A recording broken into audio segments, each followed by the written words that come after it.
Na. Jaj. Na. Sziasztok srácok, ebben a mai videóban Rambo-ról érezni fogunk. Megmutatok nektek egy pár trükköt, amiket betanultam, lehet egy párat el fogok rontani, de azt majd az most nem lényeges annyira. Inkább az lesz most a fontosabb, hogy meg kell őket adni, mert vannak közten ezek is. Úgyhogy először kezdjünk egy KP-val, és utána egy KP-val. Jó. Most csinálunk egy healt és egy KP-t.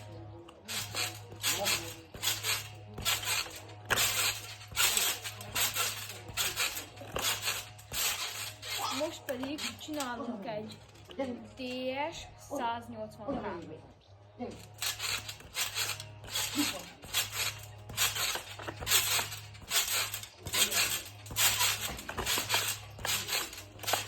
Most pedig egy dupla KP-t és egy fingert fogunk megpróbálni.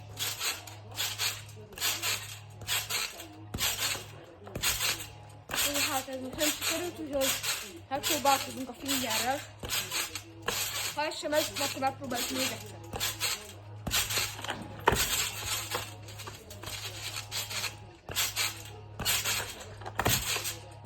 Jó.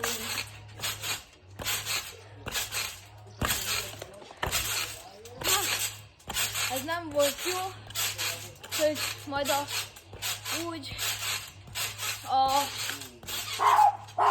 következő videóban találkozunk, és mutatok majd nektek még trükköket, úgyhogy sziasztok!